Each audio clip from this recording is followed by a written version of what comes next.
This is episode 443 of Wheel Bearings. I am Sam Abul-Samad from Telemetry. Hopefully you still are. You're not going anywhere. I'm Nicole Wakeland from Test Miles. And I am Roberto Baldwin from SAE Automotive Engineering Podcast and SAE International. You're going to make it, Outstanding. Sam? That was quite the Right? Sam almost died. He almost died. You probably won't hear that because I think I will cut that part out. But yeah, just as I literally was about to said- say my name, I started coughing from a little bit of a protein bar that I was nibbling on just before we started. And he nearly died before the intro. Hell, that's the way these things go sometimes. Yeah. What are you going to do? Trying to be healthy. Dead. Nicole, what have you been driving? Yes. I have been driving a Range Rover. In fact, it was super fun to drive and I kind of want it. Let me get the full title. It is the 2026 Land Rover Range Rover Sport SE Dynamic. I got it. Oh, too much name again. It's a lot of name. It's a lot of name. So I have the plug-in hybrid version of this. It is $95,100 before you start putting stuff on it. You want to start right off with taking a guess at destination on this one? Oh, 17. I'm going to say Sam? $14.95. Let's see. Nick wins. No, not Nick. Roberto. Sorry, he was texting me a minute ago. He wins because it is $18.50. You know what? Nick wins. Fine. Nick wins. Nick isn't I mean, here. he Nick usually wins. does anyway. Yeah, Nick. So $18.50. So this is not an inexpensive vehicle, but I generally like Range Rovers, and that's just to buy it. Then there's the cost of owning it. Exactly, Yeah. which is what would keep me from owning one because I just think they're a little too expensive. The maintenance potential on these is high. But maybe it's one of those, if you're spending $95,000 on a vehicle, right? Maybe you don't care because you're already spending $95,000. So if you have to spend a chunk of change here and there to fix things that go wrong, that's okay. It's also something where, maybe if you have a $95,000 car, it's not your only car. Maybe you've got other cars. You drive one of the other cars in your garage. Yeah, like a Honda Accord. Like and you have a Range Honda Rover. Accord as your backup, yeah. But if you don't have a Honda Accord as backup, that would be my worry, is the cost of the maintenance and repairs that you might have to make on this. However, this was super fun to drive. Sorry, I just realized my mic was very far away. I had to drive this up to a program I'll talk about later. They did a Dodge Charger winter drive up in Stowe, Vermont, which is generally about 2 hours and 20 minutes for me to drive up there.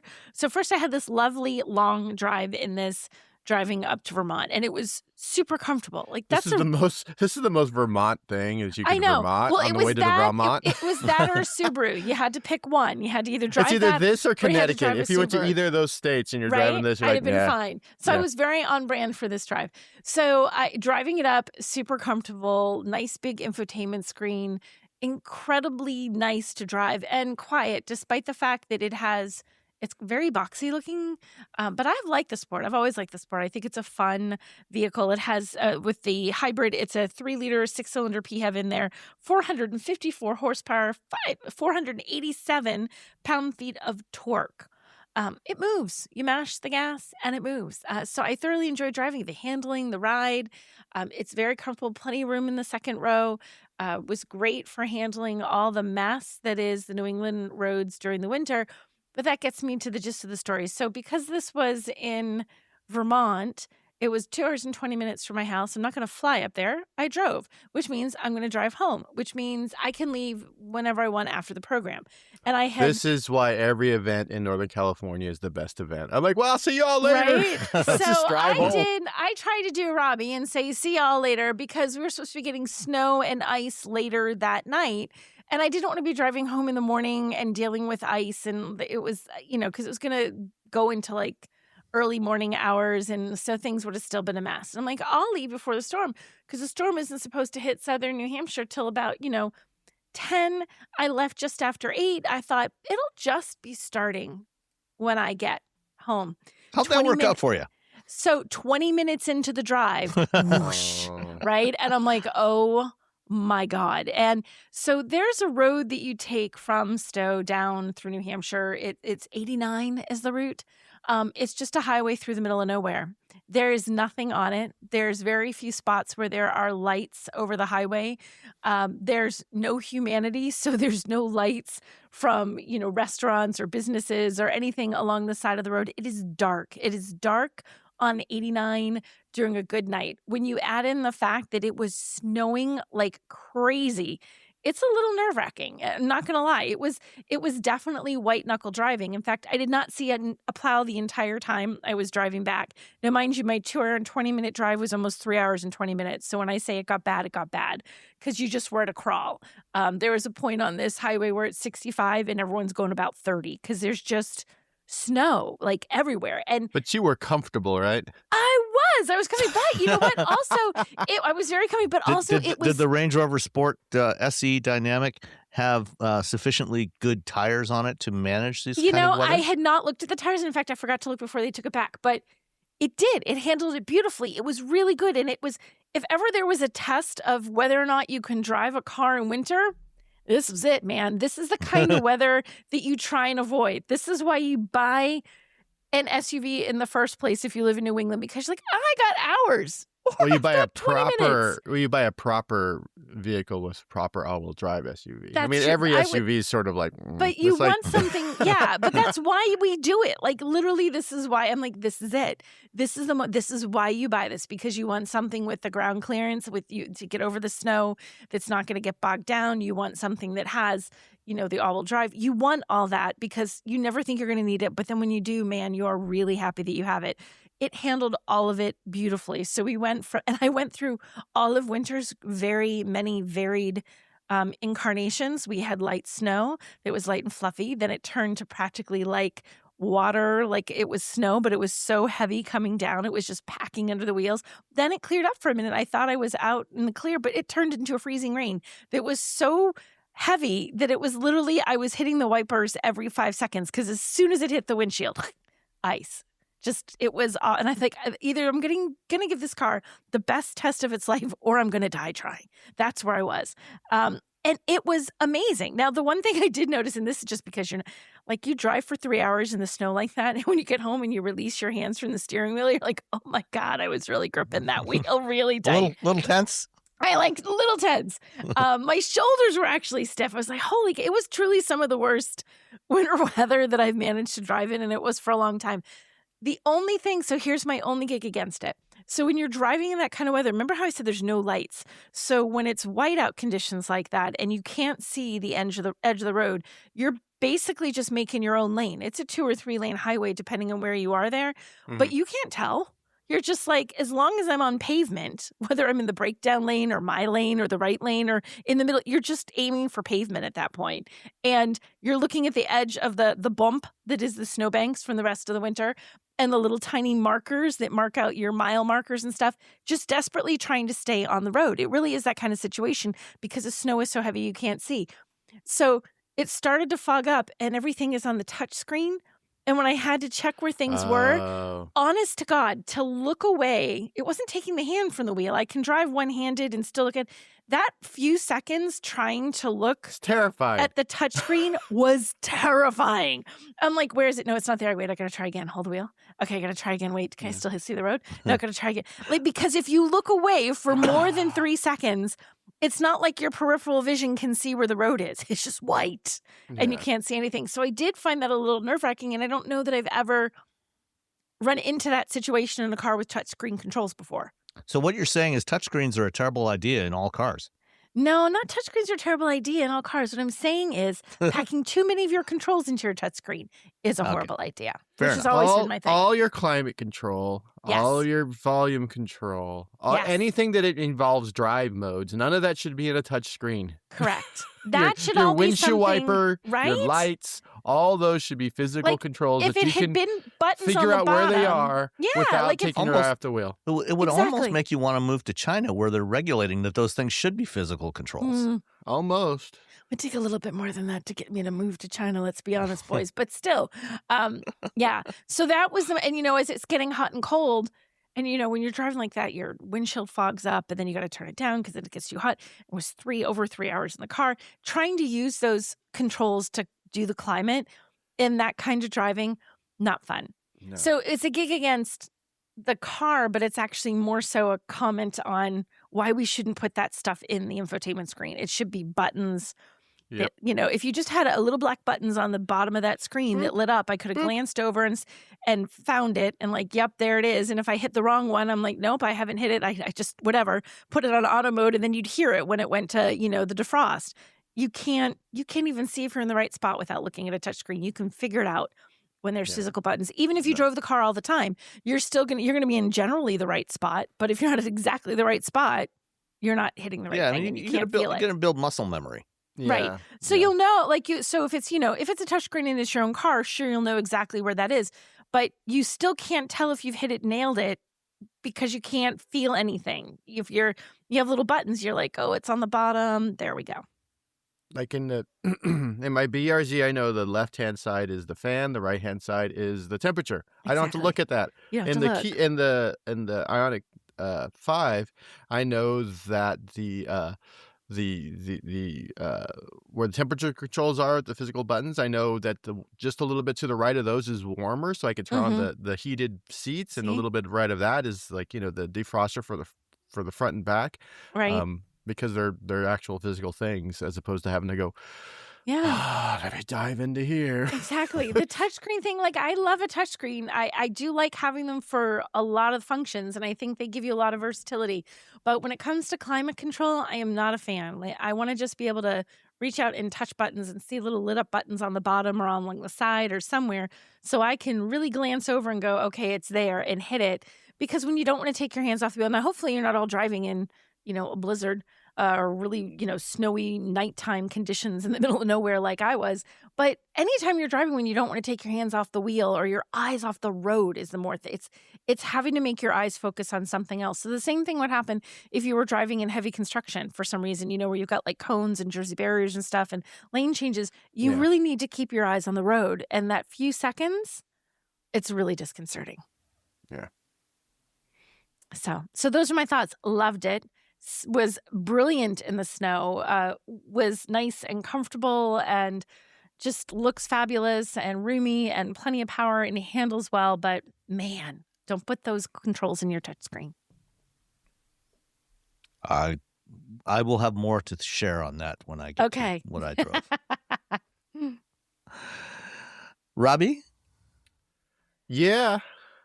All right. So in November, I drove the electric GLC in some dunes, and at the sort of the border of California and Nevada. That article went up in December or whatever. But on the way there, Mercedes had me drive pre-production versions of the GLE and the GLS. They were pre-production, so it's hard to sort of. I mean, it's cool when they're like, hey, here's a pre-production thing. You can drive it. It's fun. Here you go. Like, oh, cool. But then you also, any sort of, weirdness, you kind of have to, you kind of have to chalk that up to pre-production. That said, the GLE was delightful. We drove it. These roads out to the dunes are a little curvy, not too bad. A lot of sort of sweepers, not a lot of super tight things. And a lot of up and down. At the end of I'm not going to ruin a movie for people. Anyway, so yeah, so these are they're supposed to, both of these vehicles supposed to make the premiere in spring of 2026. They both have MB.OS. And so so the GLE very nice to drive. The GLS felt a little wobbly. It's a very large vehicle. It's it's essentially a giant SUV of the S class. It felt, the interior was nice, everything was nice, but it did feel like there was too much body roll. Again, pre-production. Who knows what's happened in the last 6 months between driving that car and then bringing the vehicle out to market. Unfortunately, that's kind of it. That's the weird thing about driving these vehicles months and months and months ago. They're pre-production. They're very comfortable. They're very Mercedes-like. There's nothing, weird about them outside of it's a little bit too much body roll in the GLS, which again, I don't know. I haven't driven the production version. Maybe. I guess. We'll see when it arrives. Yeah, we'll see when it arrives. We drove that out there, and on the way back, one of us a couple of us had flights earlier in the day, so they gave us a G-Wagon. I didn't get to drive that. That was Daniel Goldson, which that's on brand for him, really. He's like, hey, come. We're like, yeah, you can drive, Daniel. But I think their Mercedes moved to MB.OS. Their sort of software-defined vehicle architecture is it looks like it's going well. I haven't. We drove the some vehicles with it, but with it, whenever it comes to new software, especially a brand new architecture, you kind of have to see what happens once it hits the market, and see versus like here's a dozen of them that we've all driven for like because a day nothing or has two. ever gone wrong in between the engineers testing stuff and then actual retail customers Never playing with stuff for a few weeks or months. Yeah. And so, and it does, they have done better than others in the past, where they give us a car and we get in the car as journalists and they're like, what is going on? So we haven't had any what is going on. I haven't had any what is going on moments with anything that's been outfitted with MB.OS. But you still have to get it out to the public. You still have to get it, in the hands of thousands and thousands of people versus dozens of people to really sort of work out the bugs. That's, when I was a tech reporter, I would always tell people, I'm like, okay, a new, operating system is out and updated, or let the nerds, let the people whose job it is to review these, let the people who are, the first adopters, let them download it and find the bugs. Because these tech companies, they do a lot of testing and they want to make sure that these things come out well, but they're going to miss something. And recently, I think I was talking to Sam a little bit before this, tech companies used to be really good at like 2 or 3 things. And now they're all really bad at like 15 things. Like the 2 or 3 things they were good at, they're bad at those 2 now.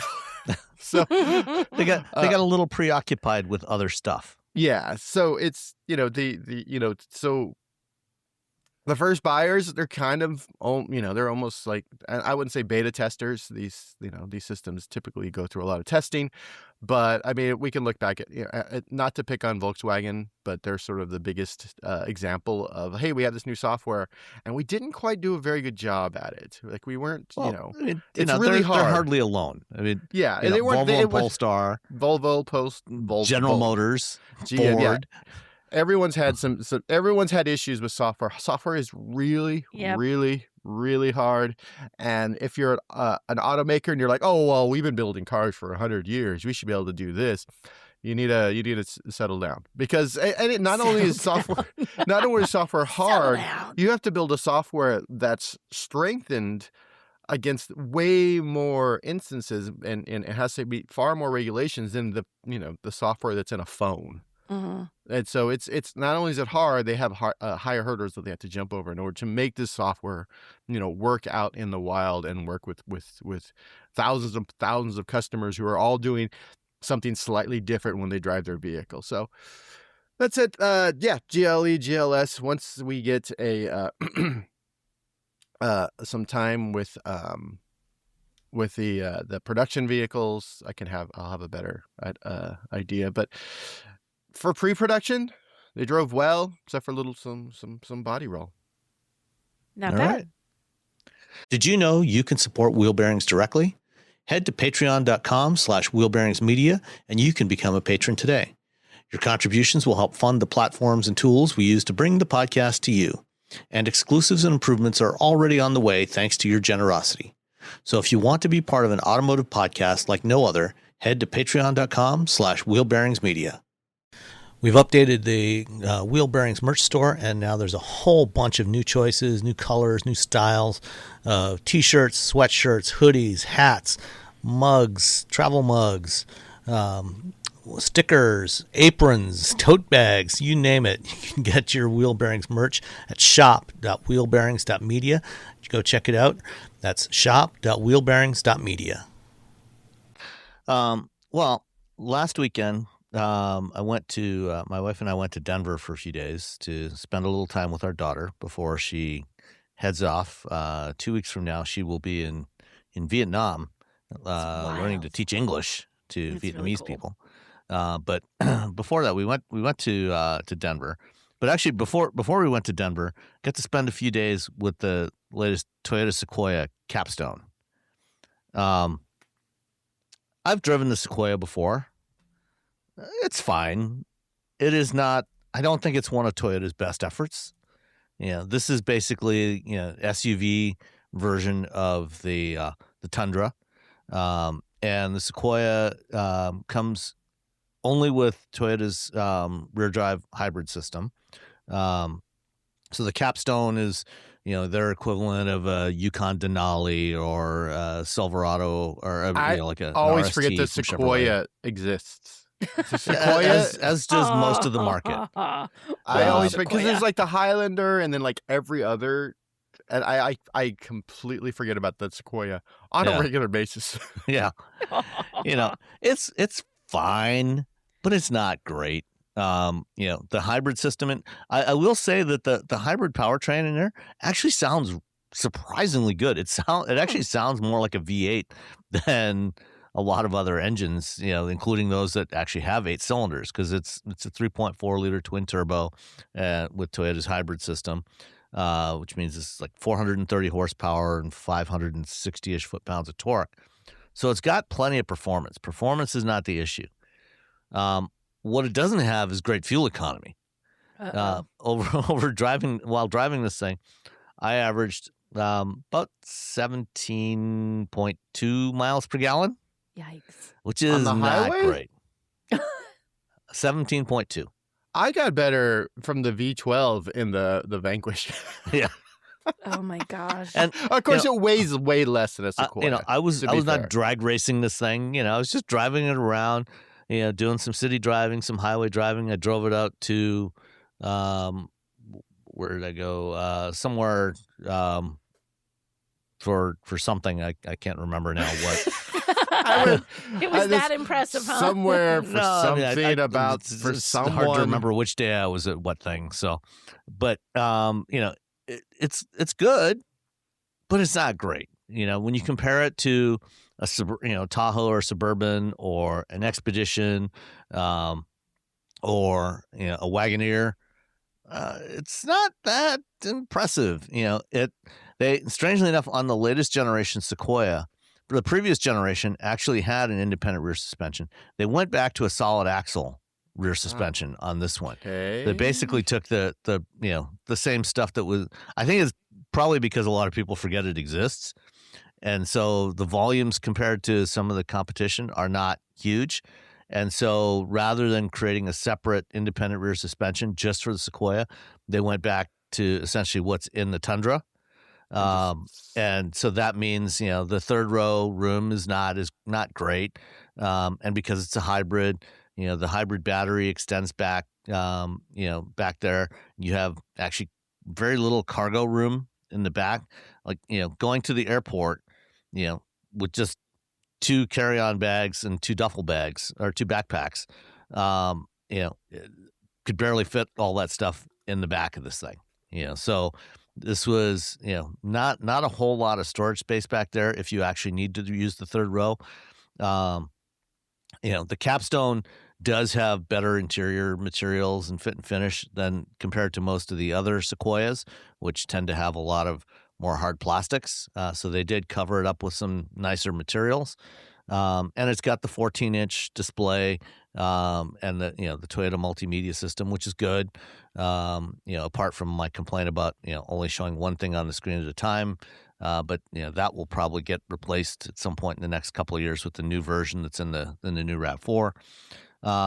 So it's just fine, but it's a little pricey. Let's see. This one came to a grand total of $90,041. Oh my gosh. You want to guess at the destination charge? 13. $1,495. $2,095. Oh my gosh. So it's $500 less than what you would pay, for a similar sized pickup or SUV from the domestic automakers, but it's still, $2,100 for this thing.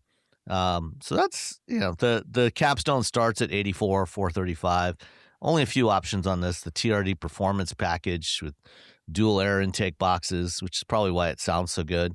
And the $499 dash cam, $325 connected services trial, and $388 for all-weather floor liners. Everything else is standard in this thing. So the seats are comfy in the first 2 rows. It's got all the stuff you want. It is pretty tall, as a full-size SUV. So this one did have the retracting side steps. So it's a little easier to get in and out of for my wife. But other than that, it would not be my first choice for a full-size SUV.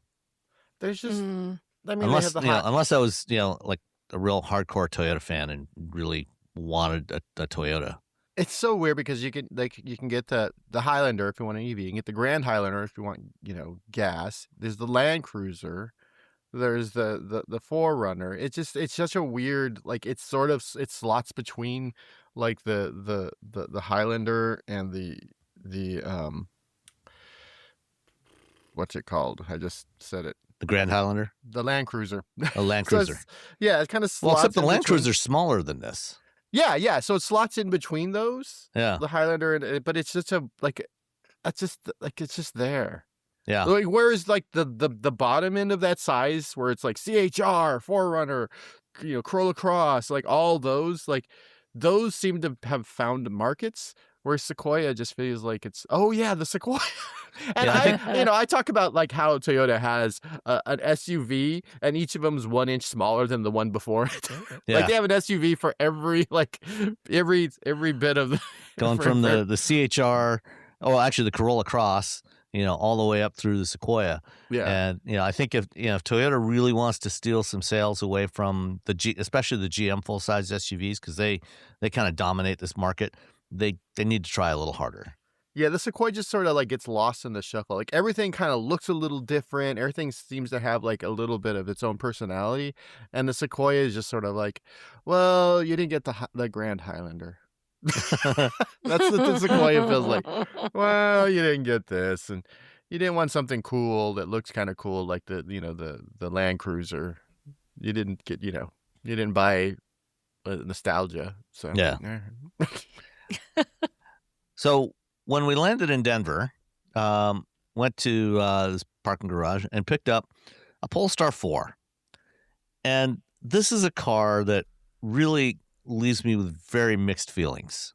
Oh, because I really like the way the Polestar 4 looks. I really like the way it drives, and I love the interior materials and fit and finish, but I cannot stand the way the interior works because it's all in the touchscreen, including the vents, including the climate control, all that nonsense is in the touchscreen, and it's just. Like, what are you doing? It's tough. I agree. We drove that together, didn't we, originally? And it's just so frustrating not being able to move the vents. Again, stop with putting everything in the touchscreen, people. And I think that's huge. Fortunately for us, we probably won't have to move to China in order to get a better version of this because, within the next couple of years, because, the ones that the Polestar 4s that we get here in the U.S.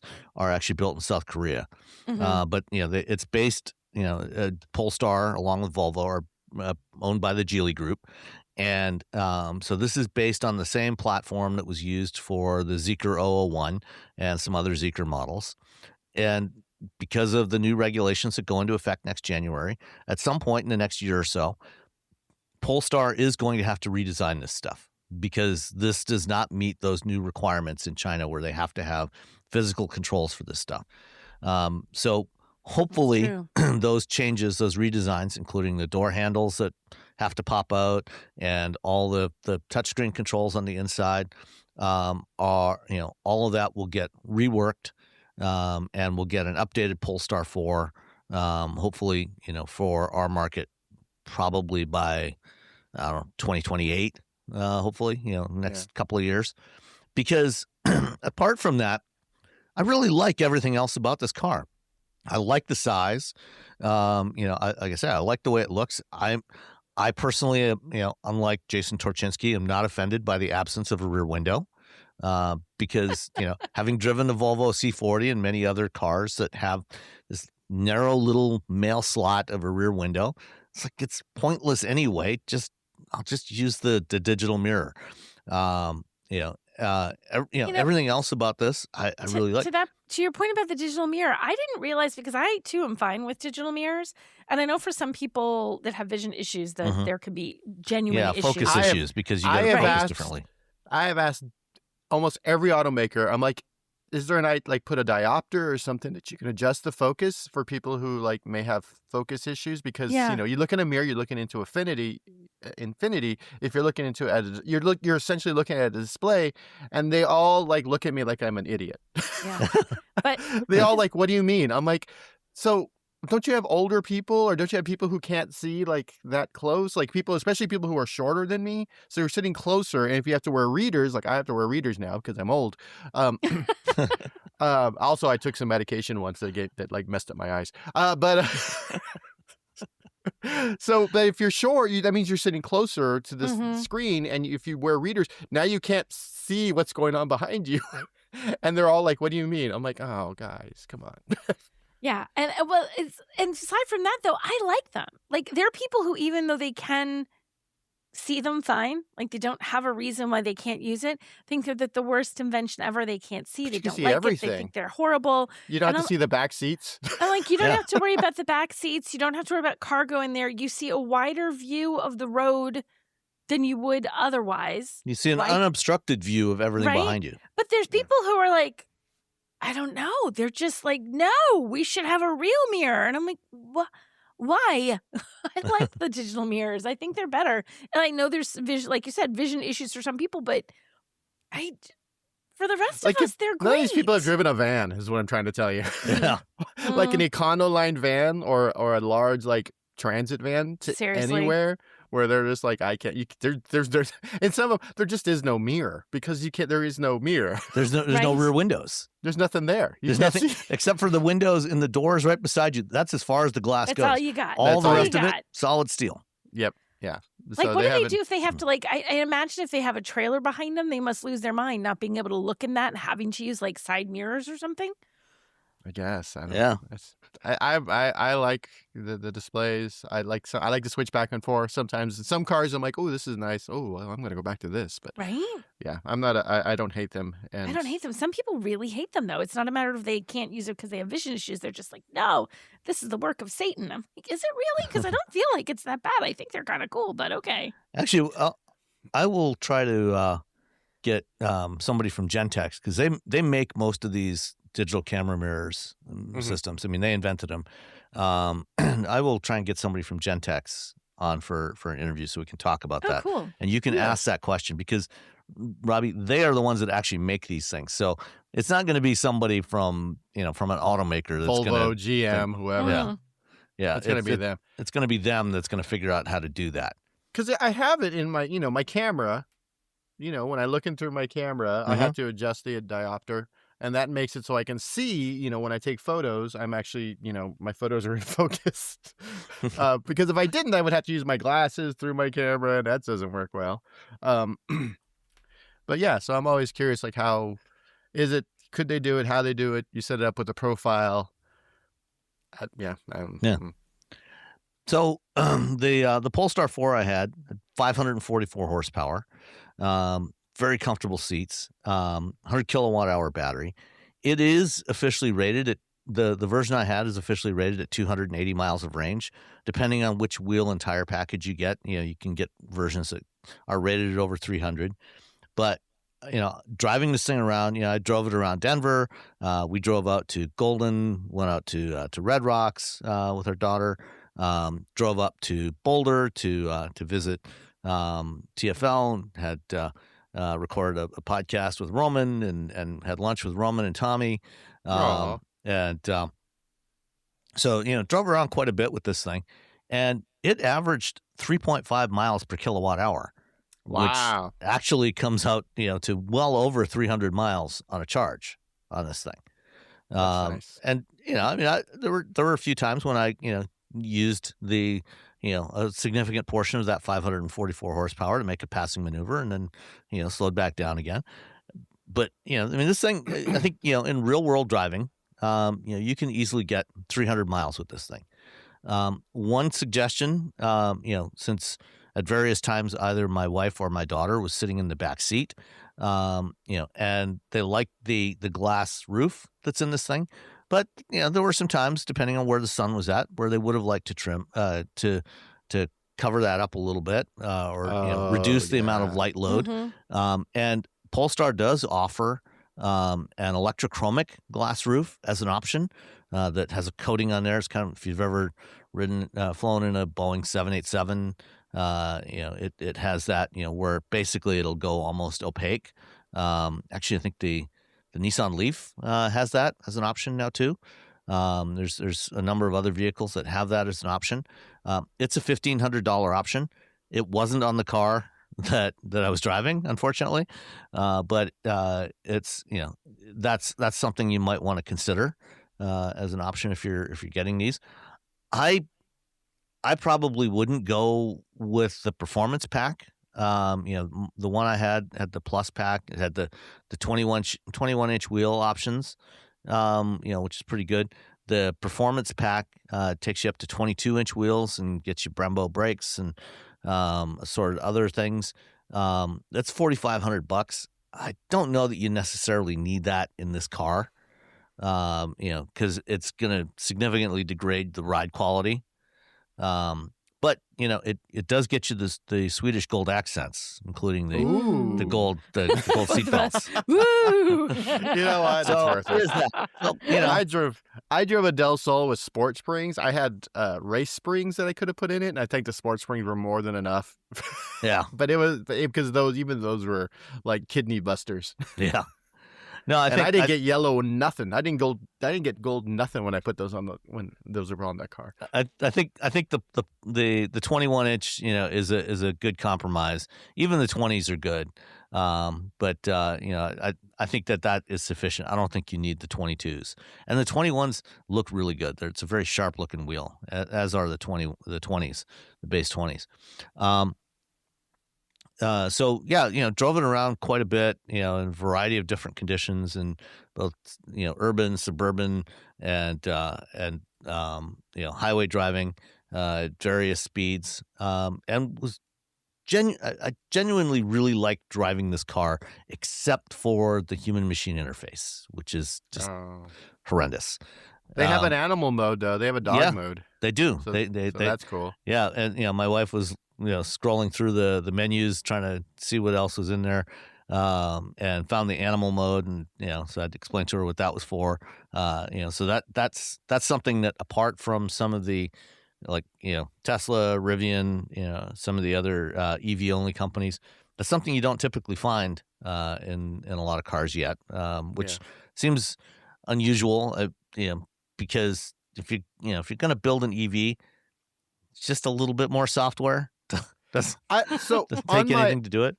On the Hyundai, what I can do is I have to you can't lock the doors while the car is on if you get out, if it's parked. You can't just leave the car on and walk away. The doors will just stay unlocked. What you can do is you can turn the car off, close the doors, and then with the app, just tell it to put it in climate mode, and it'll turn that on. So essentially dog mode. So if I have to run in...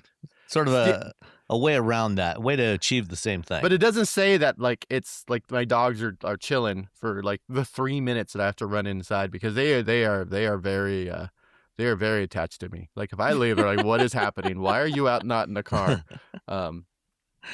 So I don't go I don't go to store. I'll usually pick up food is when I have the dogs with me. Yeah. But I won't go in a store, because that seems too long, because they'll just be all sad. I don't want the dogs to be sad. But when I do get out of the car, I can turn on the air conditioning. But it doesn't say, hey, by the way, these dogs are chilling in this nice car with plenty of room. You just need to have a little sign that you can stick on the window. Yeah, I slap on the window. My dogs are chilling in the air conditioning. My dogs are cool. Leave them alone. They got AC. They're living their best life. I did discover one peculiar thing. Well, not so much peculiar. I discovered something by accident. So this does have, radar sensors in the along the edges of the roof line inside the car to detect if there are people left behind in the car. And so I got out at one point. My wife and my daughter were still sitting in there. I got out to snap a few photos. And as soon as I got more than about 10 feet away from the car, all of a sudden the horn starts blaring full blast. Oh my God. Oh yeah. Like- so you don't leave babies in the car. Exactly. Yeah, that's the point. You don't leave babies, you don't leave your dogs unless animal mode is turned on. I have say no animal issue mode- with that functionality in general. You say animal mode, and all I can think of is the Muppets. Yeah. Animal, but go ahead. Whoa. I'm picturing a little angry Muppet on his drums. Go ahead, animal mode. But it like the horn was full blast, and it took me a minute to figure out what was going on. It's like, oh shit, go back and hand my wife the key. Put the key in the car, leave the key in the car. So that was a little bit annoying, just because of the sound, how loud it was. Not so much that it was doing it. I think kind of a couple of shorter beeps, lower volume, maybe half volume or something, because this was very loud. Why do you hate children, Sam? Why do you hate babies? I do not hate children.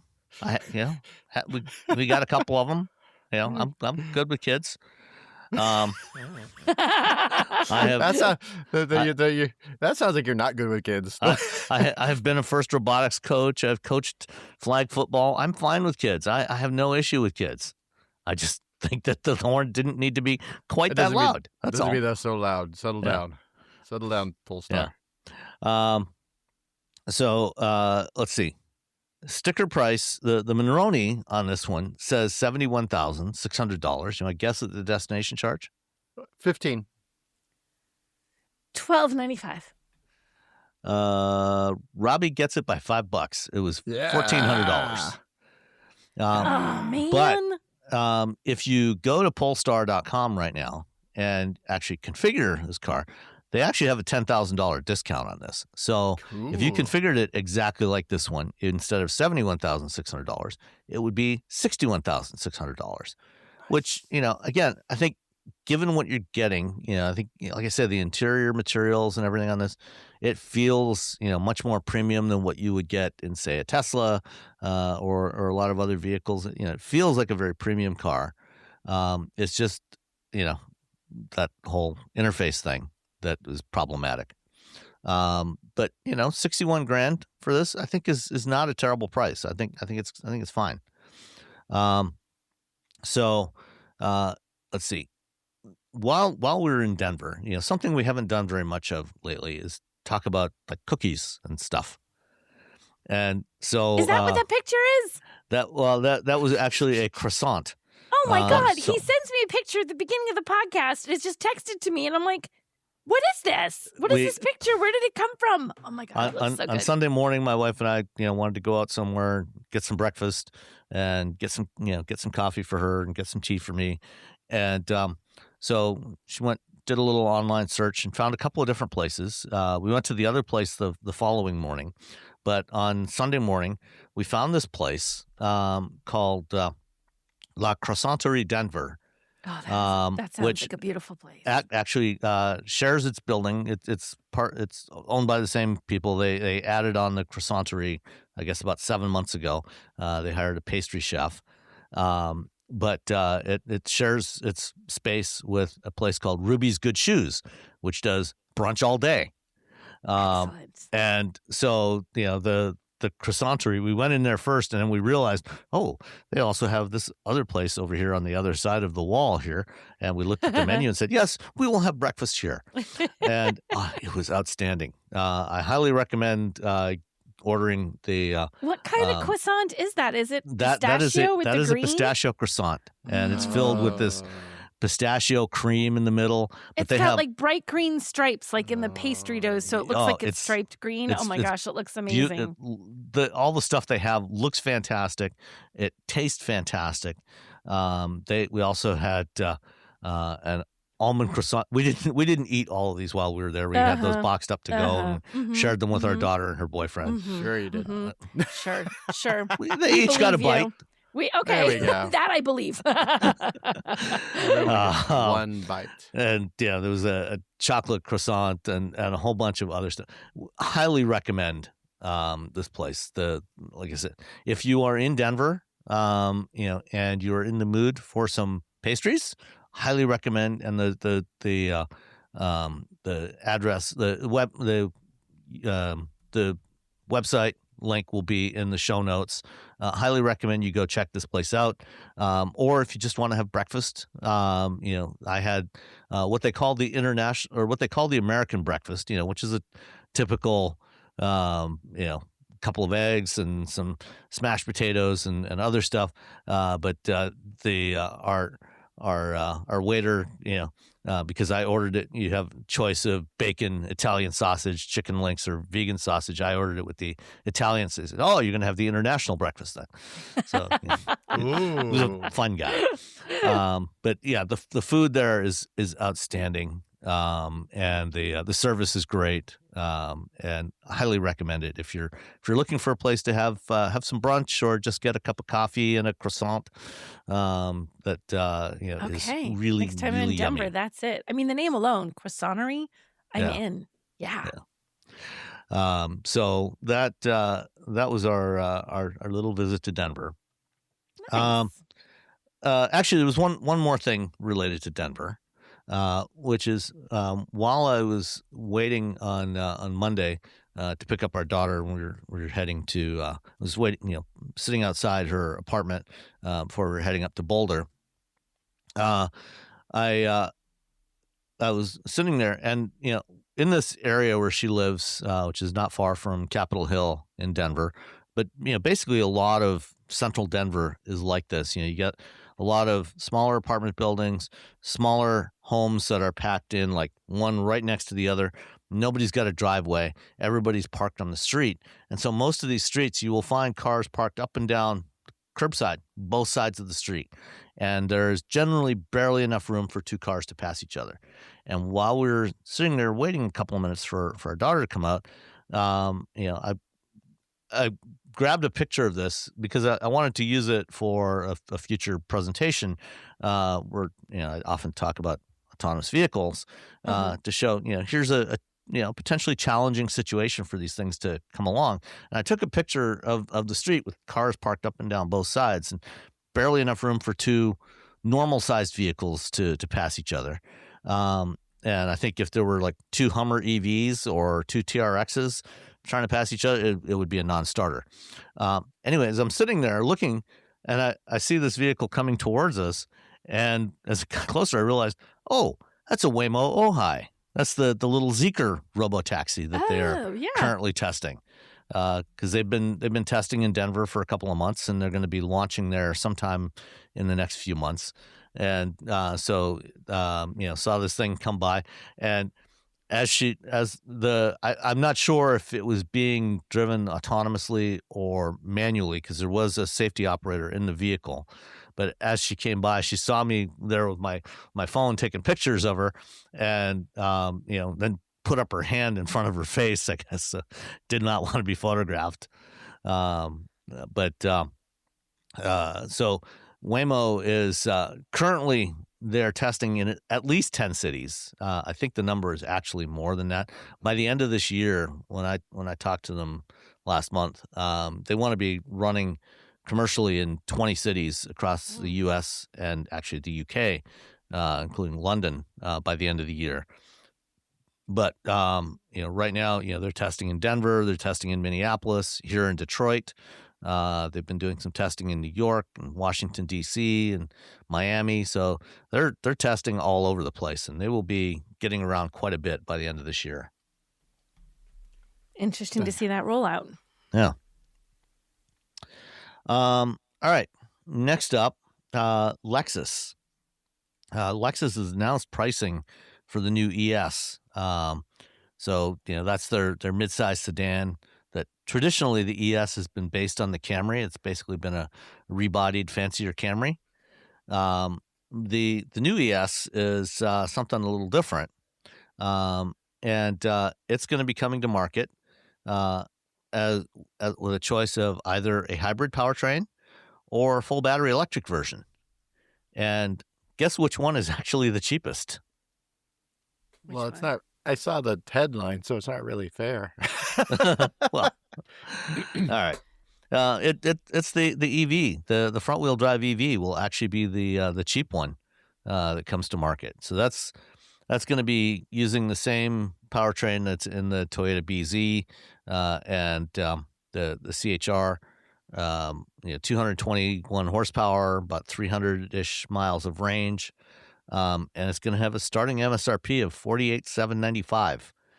There will also be an all-wheel drive version, the ES500E, which will start at $51,800 plus the destination charge.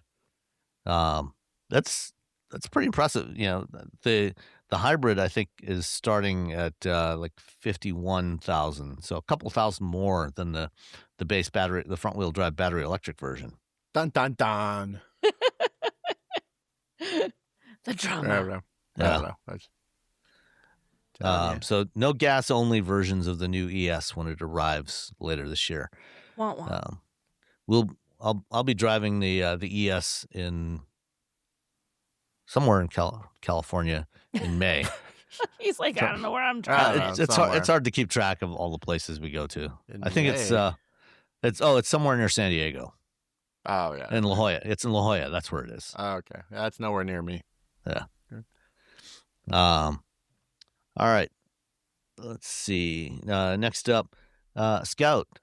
So on Tuesday or Wednesday of this week, there was an Automotive Press Association event at Scout's Tech Center in Novi, Michigan, and went over there.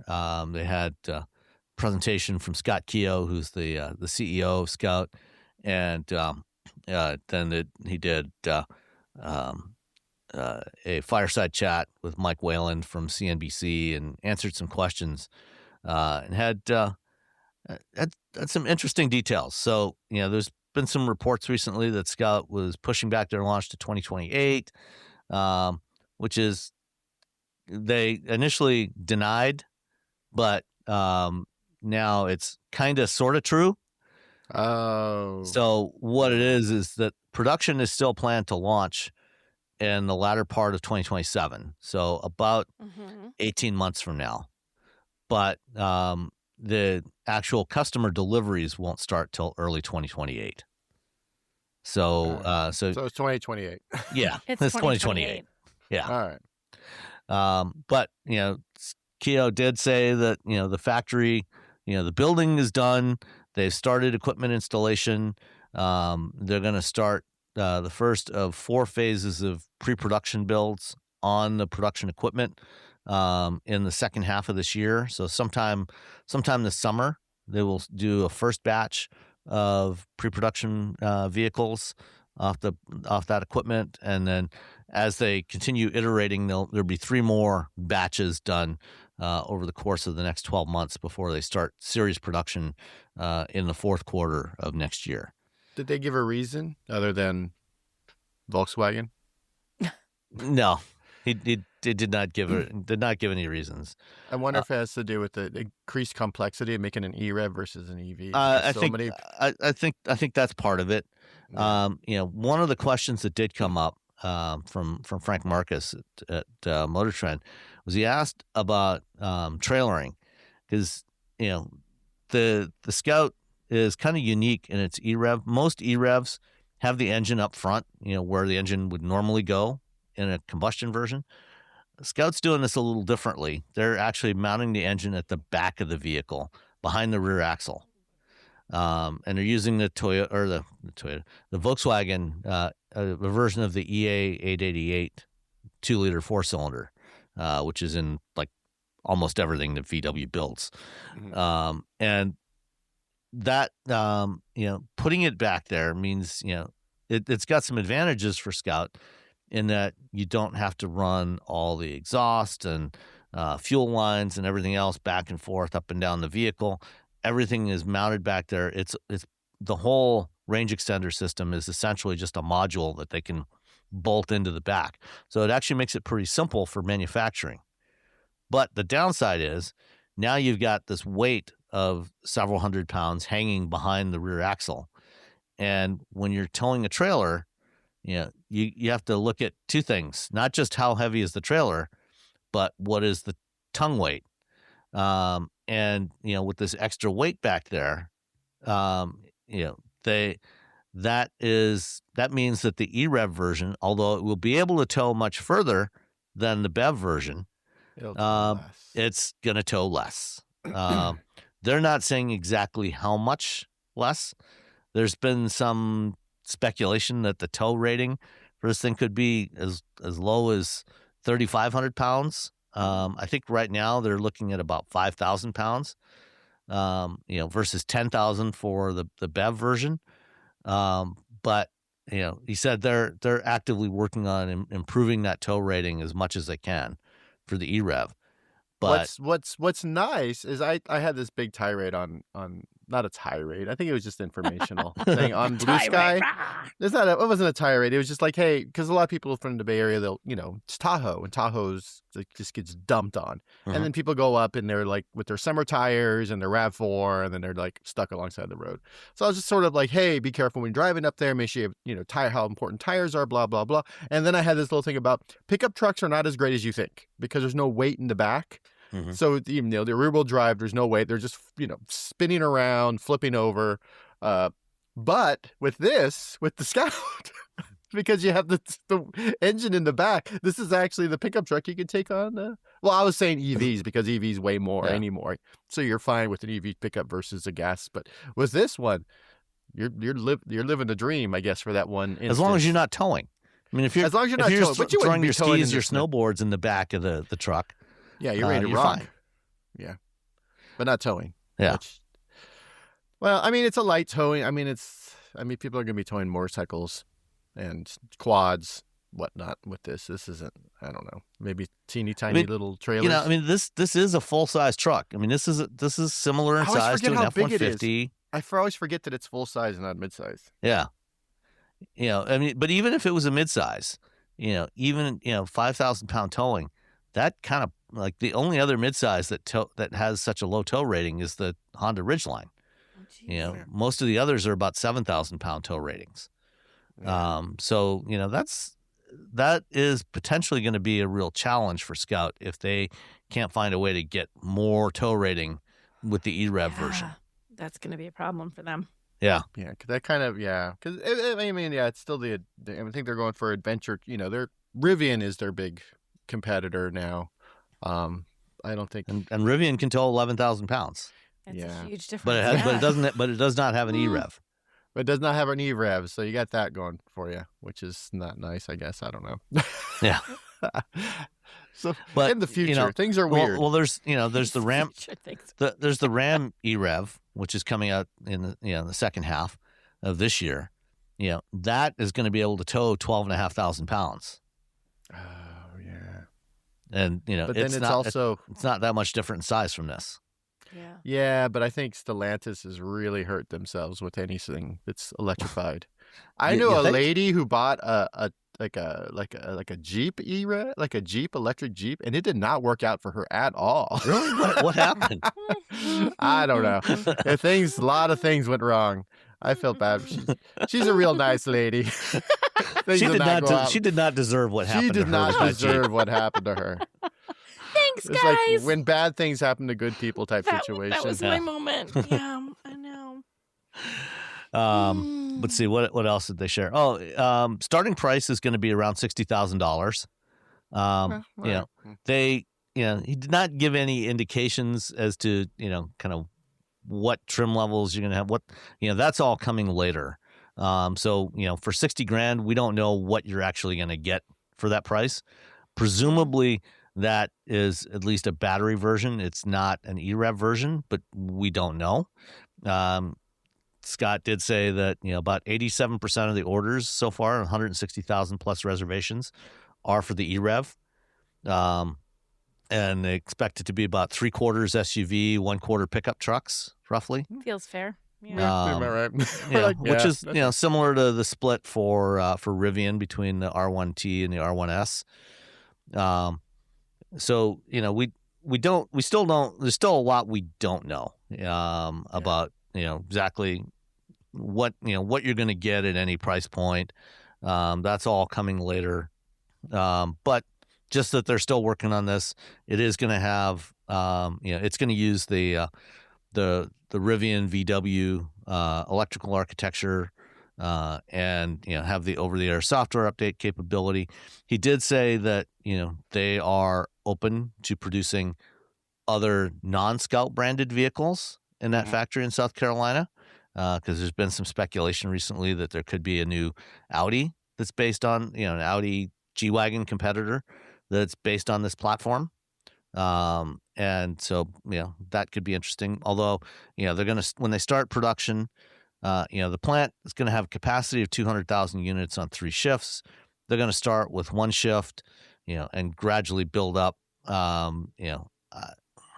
I don't know. It's going to be interesting to see how much demand there actually is for this, depending on what the specific details are when it actually hits the road. Yeah. The 160, did they have to put money down for this, for their? It's like $100. Oh, okay. Yeah, it's like, $50 for Slate. They have over $150,000. Like, what's the conversion rate on that? Is that 80,000 at the end of the day? Is it, is it half of that? Is it? Yeah. So it'll be interesting. Yeah, I just launched the old Rivian site, and their R1T dual standard starts at 73,000. So yeah. So, cheaper. Yeah, but like I said, for that $60,000 price, for all we know, that could be a single motor version. We don't know what that's. Yeah, we don't know what it's going to be. Yeah. Anyway, yeah, I think it's I like the Scouts look cool. It'll be interesting to see how it all works out for them. I think it's one of those things where we have this idea, but now we're stuck. You're tethered to a legacy that is currently like a little gun shy of doing anything cool. Mm-hmm. And also now you're also dealing with the dealerships, which are not happy about the idea of the Scout being direct to customer, which whatever. But that means lawsuits, and Polestar. That was another question that Keogh responded to, about dealerships, and said, it is still our intention to sell direct to consumer. He didn't really say much about service. So it's possible, and I think I've mentioned this before, that we could potentially see a situation where maybe, because there's a whole bunch of lawsuits from dealers right now against Scout. So we could see a scenario where, maybe they reach some kind of settlement where, VW Group dealers, can sign up to be Scout service centers. So Scout sells directly to consumers, and then the dealers, provide service. So basically a compromise to still give them a piece of the pie. Yeah. I think what'll probably happen is you can buy it direct to consumers, but you can pick it up at a dealership. And that way you create that initial that relationship. Yeah. But you bought it from Scout, but you can pick it up at a dealer, and then the dealer can be like, yeah, hey, instead of picking it up in some random parking lot somewhere. Yeah, from a guy, you're buying stuff from Craigslist, and they're like, hey, let's meet at this dark parking lot at 3 a.m. I'm like, okay. Pull up to the parking lot, and there's a tractor trailer there with half a dozen Scouts on it. Just roll one off and say, here you go. There you go. Just peel one off the trailer. It's all yours. Hand it over. There's your Scout. They look around. They're like, you need anything else? And they're like, I don't know what you mean, sir. All right. So, as the market for EVs has transitioned in the last 6 months, we're seeing various manufacturers make adjustments to their product plans. And most recently that has included Hyundai, Kia, or at least Hyundai and Kia. Haven't heard anything new from Genesis yet. But they're dropping a couple of models from their lineup. And it's interesting which models they're dropping. So for Hyundai, they are discontinuing the standard versions of the Ioniq 6, which is the sedan. But they are going to import the Ioniq 6N, which is the high performance model that's coming. And the Ioniq 6, currently is produced in South Korea, not produced in Georgia. But only the low volume 6N, which is also being produced in South Korea, is going to come here. And then for Kia, they are dropping the EV6 GT, which also is the only version of the EV6 that is not produced in the U.S. The rest are produced in Georgia. We're at the Hyundai Meta plant near Savannah. But the GT, which has the same 641 horsepower as the Ioniq 5N, that comes from Korea, and that is also being discontinued. So those are going away for model year 2026. The Ioniq 6 is a great car. Like, it drives better than the Ioniq 5. Like, they didn't have to make it better than the Ioniq 5, and they did. They did. That said, the design of it is just turned a lot of people off, to be honest. Yeah. I know people who are like, yeah, but I'd rather get the EV6 or the Ioniq 5. The Ioniq 6 just didn't. People just don't like the way it didn't looks. resonate. People just didn't like it. It's just that, and the fact that it's not built here. I mean, there's a lot of things working against that poor car. The looks and the fact that it wasn't built here are two, but mostly the looks. Yeah. Especially, the back seat is definitely more snug than what you get in the 5. Yeah. Or the EV6. We did, me and Mark Takahashi, when we drove on the drive program, we found a dog just wandering in the desert, and I opened the door and the dog jumped in the back seat. So dogs really enjoy the back seat of the Ioniq 6. Based on our drive program, we were able to find the owners. We called them. They had to, put a phone number on your dog's tag, so we can call you when we find your dogs. And they came and picked them up, and they were just like, "What have you been looking for, man?" Anyway, but the Ioniq 6, I think I really liked it. It's just that those looks, and when we bought our Ioniq 5, I think my wife later on, she's like, "Oh, I'm so glad you didn't like the Ioniq 6." Oh my gosh, really? Which I do like the Ioniq 6, but it's the Ioniq 5 makes more sense for us. The 5 looks cool. It was. I mean, having a hatchback, is more practical. Yeah. It's they could just redesign it. I don't know, just throw another body on that thing, and it would be great. But it would be perfect. Yeah, it makes sense. I was surprised it lasted this long. Because people look at like the owner, like the numbers of its sale numbers are pretty low. Yeah, I mean, compared to the 5, it was not doing great. Yeah. So, all right, you're just too good for this world, Ioniq 6. We loved you, but goodbye. See ya. Yeah, it's a great, like, if you like the design, you're gonna love the car. But most people don't like the design. Most people don't like the design. It tells you how important something is. It sort of sometimes gets sort of like you're just interested in how it looks. Everybody is. That's really what it comes down to for so many things. I mean, we think we're logical when we buy things, but the reality is we're not. There is a sense of, there is some logic, but for most, especially cars, so much of it is emotion.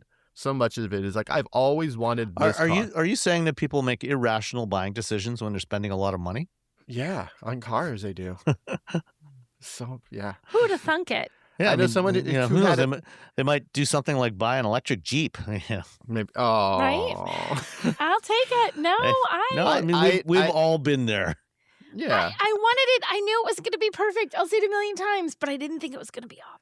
Yeah, I mean, I feel like the 4xe. Like, I really like the 4xe, and I was like, wow, if I had the money, and if it was, especially if it was a 2-door as opposed to a 4-door, I'd be all over this. Even though there's no reason for me to have a Jeep. Mm-hmm. Jeep is like one of those things where, like, I know they're a bad decision, but I really would like to have a Jeep. Exactly. And it's just there's so many things that when it comes to cars, even the car people who should be like, oh, well, you should definitely buy this car because, it's efficient. It hits the market. The people who buy this car, this is exactly what they want.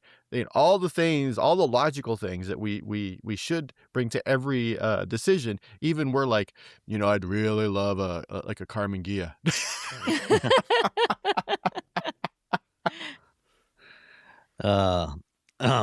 Well, Nicole, when you were up in Vermont, was Matt McAleer there? He was. And, I was there on Monday, Tuesday, because Tuesday, he was an extremely busy man, which is kind of unusual because normally they're there for us. And we thought, gosh, it was really hard to snag that interview. He seems a little bit like he's going in 20 directions. Yeah, because, Dodge only has 2 models now. Right. And, well, now there was some news. I have a feeling I know why he was so busy now. What could be the reason for that? So there was this very abrupt announcement that over at ELD Chrysler, that Chris Fuell, who was the CEO of, was she just Chrysler? She was just, yeah, I think she was just Chrysler, she was right? briefly also CEO of Ram But until Tim came back. So she's gone. Boof, effective instantly. So she stepped down. They didn't say what happened, and now I saw Matt, one story where it mentioned personal reasons. Personal reasons. So I mean, personal reasons, but we don't know what happened. Who knows what that means? And now it's going to be Matt's going to be doing Chrysler and Alpha and Dodge. So I'm thinking there were some conversations happening while I was in on Tuesday, and now I'm like, oh, now I get it. You were going 20 directions. Sorry, dude.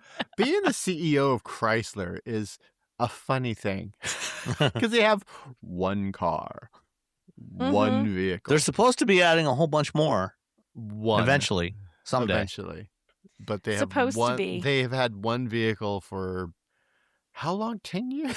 When did they get rid of the 300? How long has it been? Not the 300. The 300 and the 200. 300 stuck around longer, right? It's been a while. The 200 went away in 2017, I think, and the 300 went away at the end of 2023. Okay. All right. So not as long as I thought. So it's only been a couple years. I didn't realize the 300 lasted that long. Which is be why honest. I thought it went would away. Well, I mean, it was being built alongside the Challenger and Charger. Oh. And yeah, okay. so, those got updated. Yeah. They're like, nah. They're like, Well, now he's in charge of all these things. Now he's got every a whole one little... of them. Everything has like 2 or 3. Just make it one company. Yeah, he has a whole little posse of stuff. A posse, but it's still like 4 cars. I know other companies that's like part of their brand. It's like, oh no, that's all of it. That's the whole brand there. That's the whole lineup. Yeah. Yeah. So so that's kind of big news, and I hope everything on the home front, personal front, so to speak, is okay for her because that's unfortunate. I liked Chris. Yeah, I mean, I interviewed her several times for the show. You can go back in the archives. You can find those. She was always very friendly. I think she had big plans for the brand. But those plans kept getting changed. Yeah. And I don't know how much of that was from her versus changes above her pay grade. Right. But I feel like being a CEO of any of the brands is a tough gig when Stellantis overall isn't doing so hot. So you're like, hey, let's do this thing. They're like, hold on, buddy. We got $7. You think you can launch a car with $7? Yeah. Because that's what you get. I need $7.50. Nope, sorry. $7. That's all we got for you. You're just going to have to pull that extra 50 cents out of your own pocket. Right. Sorry. That 50 cents, we're not springing for it. We're going to do a GoFundMe to launch a new Chrysler. But, they're all doing it. I mean, as much as Chrysler's having a lot of, undeniably having some challenges over in the Stellantis house, so are other brands, Well, I mean, I think the biggest challenge with Yeah. Chrysler in particular, though, is just trying to figure out what the brand is supposed to be.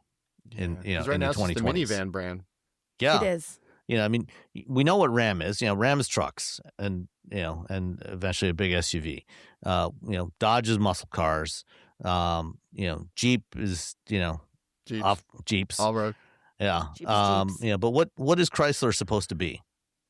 I mean, because originally it was like a Lincoln. It was like a Lincoln. It was a Lincoln competitor. Now it's not. And there was that time where. What was it that one of the original founders' great grandson or something was like, just let me buy it back and save it. Remember that? Yeah. Walter Chrysler's great grandson, I think. Great grandson, is that what it was? Was like, just let me have it. Yeah. I want to save it. Please let me save it. Yeah. That wouldn't have worked out. No, to be honest. No, but that's where we are. Whereas great grandson's like, let me buy it and save it, and that can't happen. They saved him so much money and heartache. To be honest, yeah. When they said no, I'm sure he wasn't happy. But dude, be lucky. Count yourself lucky. You're pet. Yeah.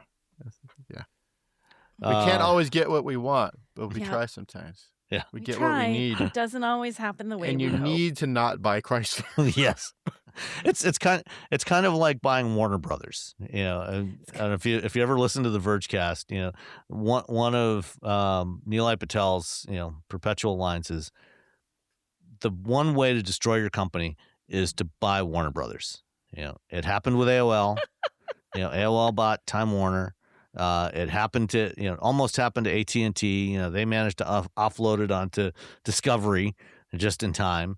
Warner Bros. Discovery, not great. And now, an $11 billion company is trying to spend $111 billion to buy Warner Brothers. And I got a feeling that, even if it goes through, results aren't going to be great for anybody. I worked for AOL Time Warner, and I would tell you that was a train wreck internally, just like having to deal with. So did I when I was at Autoblog. Yeah, we were launching a site, we were launching a video, platform, we were launching all these things, and dealing with AOL Time Warner was like dealing with two like fighting siblings. Like one of them was like, we're Warner Brothers, we've been around since the beginning of movies, and the other is like, we got mail. And so it was kind of a mess, and both companies were sort of, and so we sort of, I would say that the place that I worked at, we would just hire people to do the job that they were supposed to be doing for us. Like their developers were such a mess that we just hired a developer on site. We're like, we're just going to hire somebody to do this. So, I guess, if you got money and you want to burn it, buy the brand that owns Batman. Yeah. The brand, is that what the brand that owns Batman? Now that's how I'm going to think of them. Or in this case, Chrysler. Yeah. Or Chrysler. Yeah. All right. So, when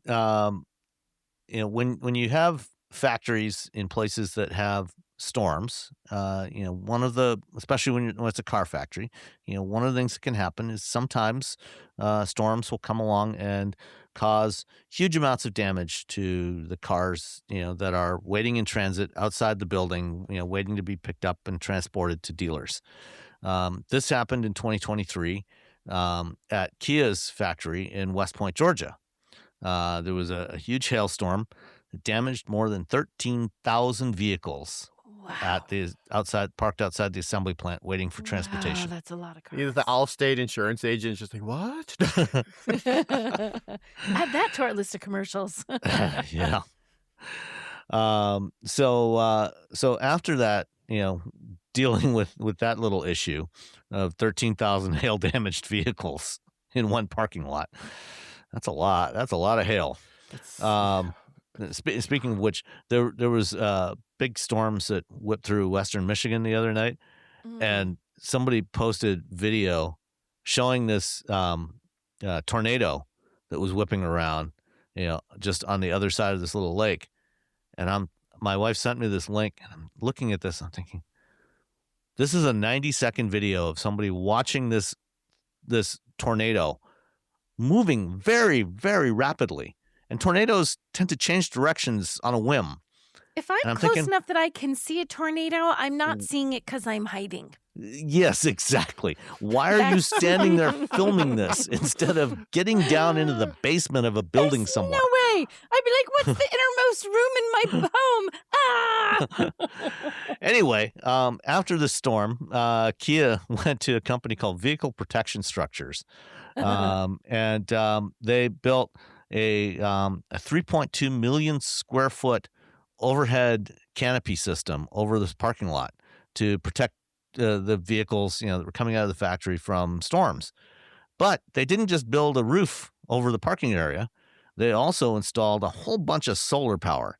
They have 17,000 solar panels on the columns of the structure that is designed to protect about 15,000 vehicles from the elements until they're loaded up for delivery.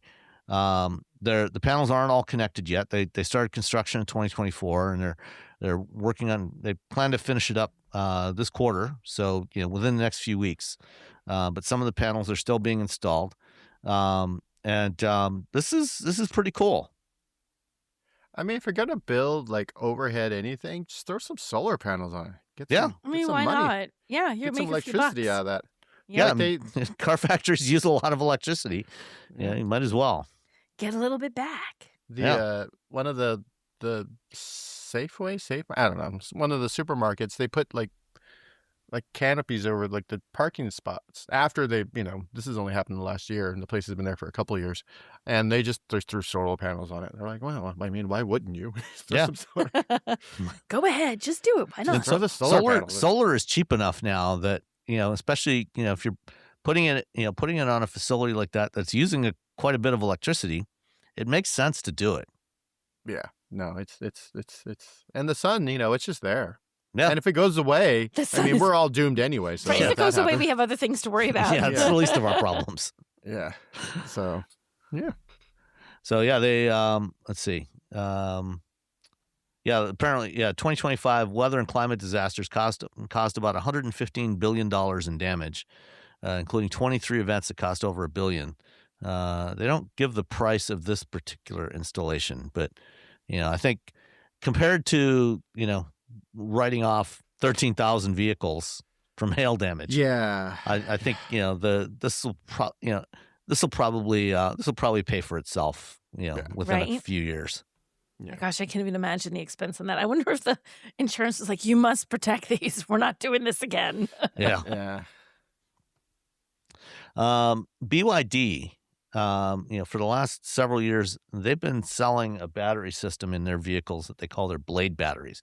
So these are lithium iron phosphate cells, and they're long, skinny cells that stretch basically all the way across the vehicle, hence the name Blade. And they have just introduced the Blade 2.0 battery, which is still LFP. And this one charges, among other things, it charges much faster than before. These batteries can now be charged at 1,500 kilowatts.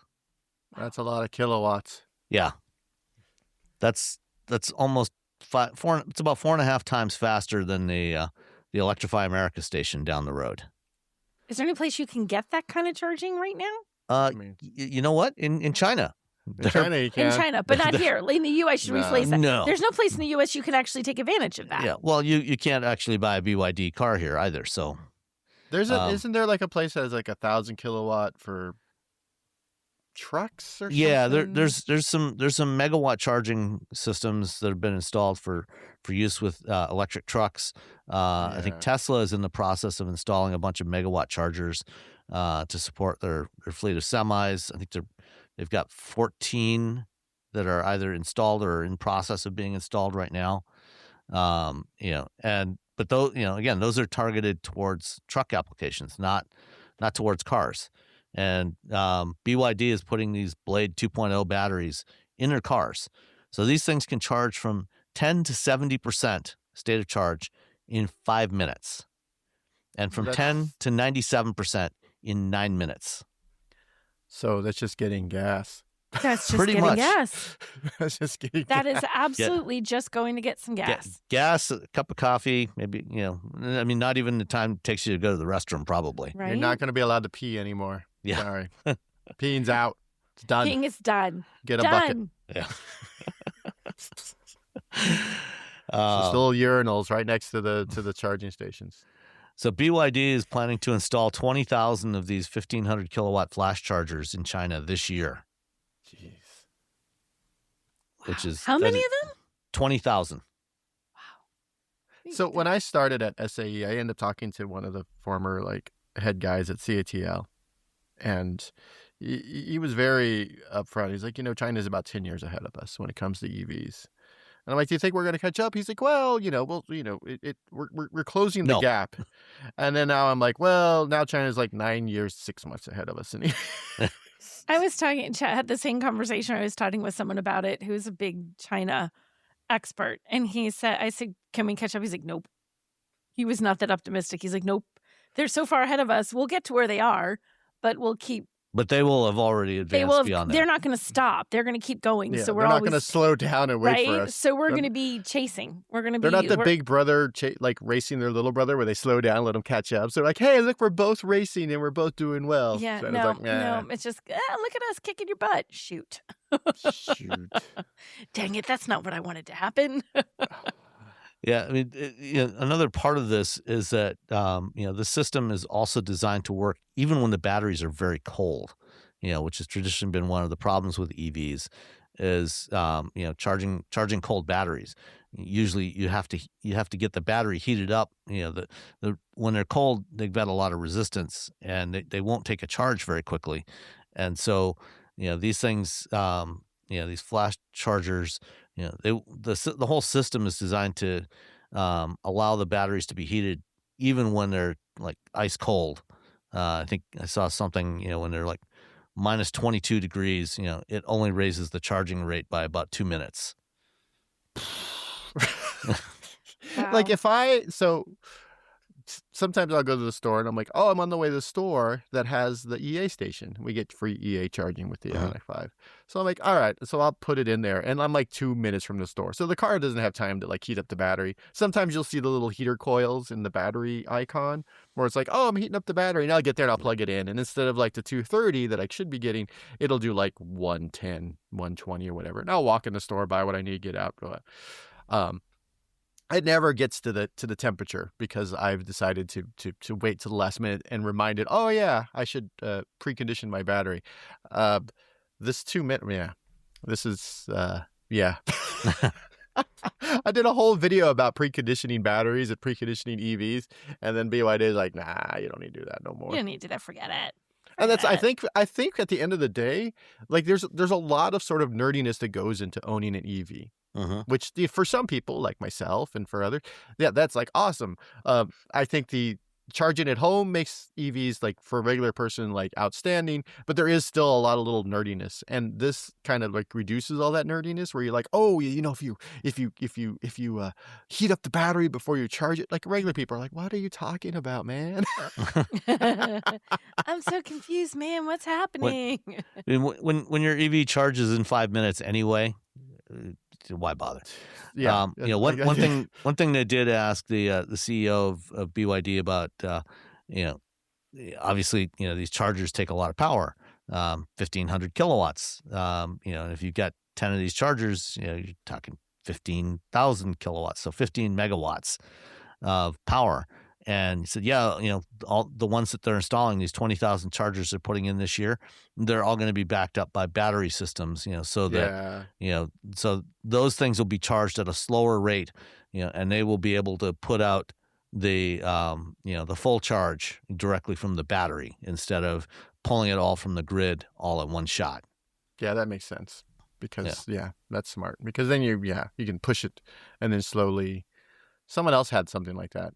Not nearly like as cool as this, obviously. Yeah. that I talked to. They're like, yeah, we'll have a battery that'll help like charge so we're not pulling. It was the company that has the swappable battery company. That's where they charging. Neil? No, the one in California. Yeah. Anyway, Ample. so yeah, Ample. So they have a like sort of where they slow charge the batteries, and then when you come and do the swap, which is not nearly as fast as this, to be honest. Yeah. Oh man. All right, and then one last story. I was looking at TFL this morning, and I saw the latest video that they put up that Tommy and Case and Andre put up, and they acquired another vehicle for their fleet, which I think is rather unfortunate in this particular case. They get some really fun vehicles. While I was there, I had a chance to drive their latest Porsche 911. They bought a 1996 911, and had a chance to drive that one to lunch. And then on the way back, I drove their Fiat 124 that Tommy had just picked up from the shop. Which very fun little car. This one, they got a 1993 Isuzu Rodeo. Yeah. Either of you ever drive one of those things? Yeehaw. No, I don't think I've ever driven one. Someone in my family died, and they had an Isuzu Rodeo, which I don't think was working. And was there a connection between those two things, or no, it wasn't a connection. They didn't die because of the Isuzu Rodeo. I know somebody who almost did die driving one of these things. They did. So the people after this person died, like their friends were like, "Hey, we have an Isuzu Rodeo that belonged to them." I'm like, I do not want that because I would have had to go cross country to pick it up and then drive it home, and I was like, I don't think it's gonna make it. No. So I almost for a brief moment, was almost the proud owner of an Isuzu rodeo that probably I don't wasn't think there in is good such shape. a thing. I don't think you can be Proud owner. I was and the owner of a an rodeo. owner of an Isuzu rodeo. They're mutually exclusive things. Yeah, I mean, my own experience with the rodeo came in like the early 90s. Isuzu, they sold these things. The rodeo was the 4-door version. It was also a 2-door version that they called the Amigo, but they also supplied these things to Honda. The original Honda Passport was just a rebadged rodeo.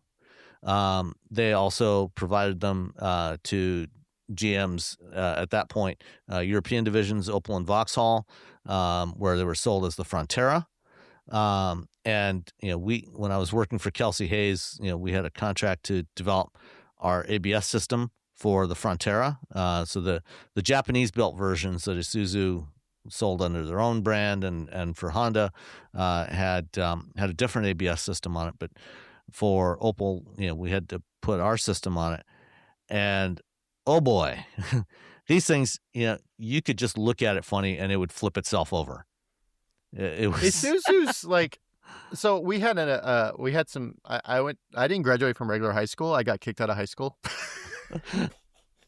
So I went to like a special, like a continuation school is what it was called. And there was a kid there who had an Isuzu Trooper. And so the school was like outside of town next to the cement factory. And it was like an old one, like room schoolhouse type of thing situation. And one day they were leaving and it was a dirt road up into like the asphalt. And one day we just walked out and they had flipped the Isuzu Trooper just driving out of the trailer. Oh my God. And it was on its roof. It was just like bloop. Did they just reach over and pull it back over? I mean, it's not. So it Isuzu's took a little more work to flip it back over. Yeah. So in the course of about 18 months, my colleagues, some of my colleagues and I, working on the Frontera, I think we had at least 6 rollovers with these things. Oh my God, 6? 6. I don't know what Isuzu. I I think almost actually flipped had one. I think they had hydraulics that gosh. helped flip them over. I think there was like I think that may be A the little case. thing shot out from the bottom and flipped it. Yeah. I'm pretty sure that was in fact the case. I just dropped a photo in the chat of one of them up in northern Sweden. This was in the winter of, like in January of '93. I was sitting in the office, doing some work, going through some data, some testing data, and one of the guys came on the radio and said, "Hey, anybody in the office? Can you come out here with some tow straps?" I said, I said to Mark, "Where are you?" I said, "Just before the entrance to the track." And said, "What do you need?" I said, "Well, we got the Frontera, and all 4 wheels are up in the air." Oh my gosh, completely That's upside bad. down. And this was not the one. I mean, Mark wasn't going that fast in this one. But one of my other colleagues, he was testing in Japan, Jeez, and he photo. actually flipped it over one evening, and he was injured pretty severely. He was in the hospital for a couple of gosh. weeks. Oh. So I sent a note to Tommy and Andre this morning and said, "Hey, Be careful. you guys should really be careful with this thing." Very, very careful. Like driving these things on a slippery surface on snow or ice, just lifting your foot off the brake pedal, it'll start to Can spin. be enough. You don't even have to touch the brakes. Just lifting off the accelerator, it'll start to spin. I had a very interesting test session with one of the engineers from Isuzu, trying to explain to him, look, this is not something we can fix with ABS. This is a fundamental problem with the suspension of your vehicle. It's bad. So yeah, and to be honest, like a lot of the SUVs at the time weren't great compared to now, but the Isuzus these were particularly bad. Yeah, the Isuzus were they were the poster child for like, hey, you want to flip something over? Yeah. Because I remember a lot of friends they flipping their Toyota trucks and whatever because back to my pickup story where you're driving it and you hit ice and the truck just starts going sideways and then it hits asphalt. Bloop. Yeah. That's the end. Yeah. All right. So we have one. did we talk about the Charger? Did you talk about driving the Charger? We did not, but we can save it for next week. No, go ahead. Go ahead and talk about the Charger. Talk about the Charger. Okay. Yeah. So you did drive all the way to Vermont. You might as well talk about it. I did drive all the way up to flipping Vermont to drive the thing. So Dodge ran a drive. It was sort of a full line drive, which is Durango Charger and the Charger Daytona, which is the EV. But it was the first time you could get behind the wheel of the Charger RT, which is the normal one. Like there's a Scat Pack and there's the RT for the gas engines. The RT is like the normal person driving, and the Scat Pack is the crazy one. So this one, it still has a 6-cylinder. It's 420 horsepower and 468 pound-feet of torque. So it's not like it's a tiny little nothing car. It has plenty of power. But the point they were trying to show is that all of these are the whole Charger lineup is all-wheel drive. That is more power than the Hemi. Yes. And that's one of the big things that they talked about with this is it's like you think like, oh my gosh, my 8-cylinder's gone. Who cares? Who cares? It's got more power. Like, just let it go, guys. It's all right. So it has more power. It is super fun to drive. So I drove the Scat Pack, which is 550 horsepower. I drove that back in the fall. They had a thing at Tail of the Dragon, and it was ridiculously fun. But that's a lot. The RT is a little bit tamer, and I think between the two, now mind you, I had a Charger and used it as a family car in its most tame form ever for years with the girls, and I loved it. But you kind of don't want that overly powerful, overly rough and ready thing. If you're driving it every single day and you're putting your kids in there, I think the RT is like a sweet spot. It's also, you can get it as 2-door or 4-door. Because there's no Challenger anymore, right? So this is your one-size-fits-all version of Dodge's muscle car. It starts at $49,995 for the 2-door, and it's $51,995 for the 4-door. So it's not cheap, but when you look at the amount of horsepower you're getting, the style, the handling, the standard all-wheel drive, the features, it's actually a really well-priced car. And it was incredibly fun to drive. They let us take it on a Team O'Neill Rally School in New Hampshire. They let us take it there and do stupid things, which is the best. That's the best place to do stupid things. Right? It was like, come to course. Team O'Neill and do stupid things. Like controlled stupid things, but still stupid things. They had a skid pad, they had a little slalom course, and they had a little tiny whoop through the woods. And then eventually you could do that for a while and then to see how it drove, but then they let you do a hot lap with one of their instructors and that's when you realize you don't know anything and you're like, oh gosh, okay, this is how you drive it. Actually catch air, whee, which was fun. So, the thing of it was like, you can really get it sideways in the snow and have a really good time with it. But it also handles really well. Like it's less likely to get away from you for other vehicles. And I thought what was neat about it is that when you think of performance, when you think of muscle cars, when you think of Dodge, you don't necessarily think this is the vehicle that's capable that I want in the winter months. It's what you think of when you want to have some fun. And this lets you it's a have your cake and eat it too situation. You can have a car that's fun, that style is fun. They have their jailbreak program, they call it. And I don't know, there's like 6 million different combinations that you can do for the various things to customize it and make it look very uniquely your vehicle and not just look like any other Dodge Charger that's out there. It lets you have fun. It lets you have the power. It has the capability with the all-wheel drive to manage actual winter weather and winter conditions. So you don't have to relegate it to being something you can only buy if you live, in the sunshine states. You don't have to relegate it to being in the garage for, 6 months out of the year. So I had a great time driving it. And I thought that, I've driven the Scat Pack a bit. I've driven the Daytona a bit.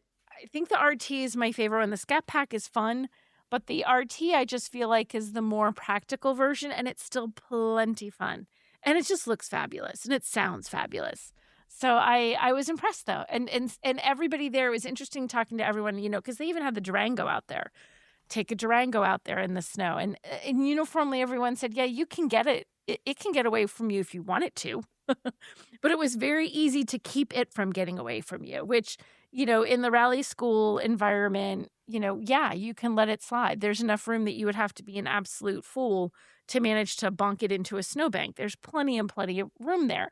But it also is confident enough that you thought, okay, if I was on an actual road and I was just trying to drive responsibly and not slide off of said road, I'm probably going to be able to manage that in this, which is it's it's a nice mix. 2 doors, 4 doors, gas or electric, all-wheel drive, no matter what.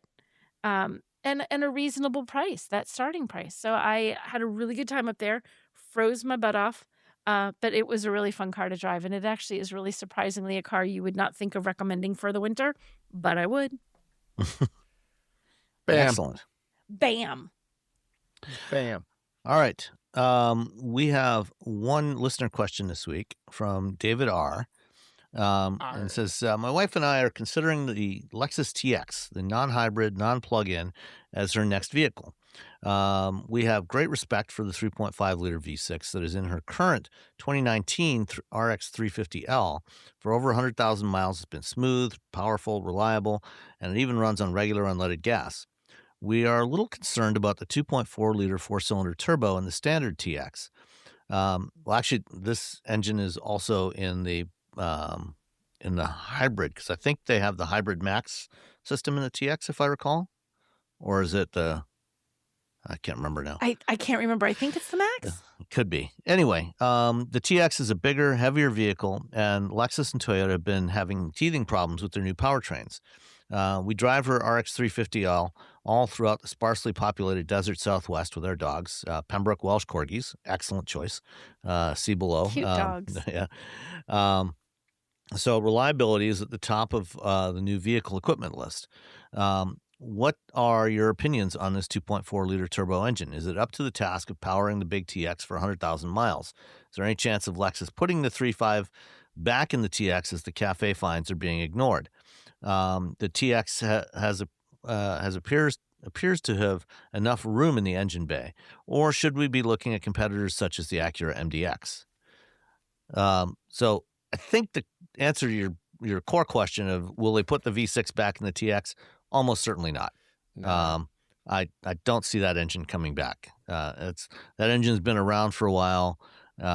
It is reliable, but I don't see it coming back. The 2.4 turbo does make more power, more torque than the V6, especially torque, a lot more torque than the V6. It hasn't had, compared to the 3.4 twin turbo V6s in the Tundra and Sequoia and some of the other trucks, I don't think that the 2.4 has had any major issues. There's been a few minor things that a few customers complained about, but I think, it mostly comes down to, in most cases, things like, doing regular maintenance, getting your oil changed and things like that. I don't think there's any major issues that I'm aware of with the 2.4 like there are with the 3.4-liter twin turbo V6. So I think you're probably okay with this one. I wouldn't be nervous about it, honestly. I think you're probably fine. I agree with what Sam said. You're probably going to be good. You're probably going to be good. No guarantees in this life, but plus, it's Lexus, Toyota. If there's a problem, they're going to take care of you. Yeah, they don't want to hurt their not responsibility. What's the word? Reputation. Yeah. For being, the company you buy a car and then you can shoot it with bullets and drop it off a building and it'll be fine. Drop it off a building. I don't know that they perform that testing, but there's a not Grand Touring, Top Gear episode where they try to kill a Helix. A Hilux? Hilux, do they succeed? No. It still keeps starting up. It just won't die. It just refuses. The Toyota Hilux is about as close to indestructible as you're going to get. Yeah. So that's it for this week. By the way, while you were talking, I did look up the plug-in hybrid does use the plug-in hybrid TX does use the 2.4-liter turbo. I think, or is it? No, never mind. I got confused by the way this is written. You can get the TX with the 2.4 turbo. I think you'll be fine. Boom, done. Lexus will take care of you. Yeah, Texas. Lexus, Texas. All right. Thanks, everybody. We will talk to you next time. Bye. Bye. If you're a podcast host, listen up, this one's for you. My name is Allie Jackson. I'm the host of Finding Mr. Height, a dating and relationship podcast that I've been doing for 4 years now, sharing my positive and practical approach to dating that's built on my own life experience. And I wanted to share another experience that I've had, my secret behind monetizing my show. It's called Red Circle, and I was just telling my colleague about how much I love their platform. With Red Circle, not only am I getting a seamless hosting experience, but I also love the support I receive in ad sales. It's not just typical ad sales either. It's targeted opportunities based on my show and my life. And the platform is super simple. You just set your preferences and Red Circle matches you with sponsors that align with your show. You can vet every opportunity and their platform gives you great analytics. More recently too, my Red Circle team has brought me opportunities outside of my podcast on social media to really augment the podcast partnerships, bring them full circle. I just can't recommend them enough. If you want to give it a try, go to redcircle.com to get your free trial. That's redcircle.com for a free trial.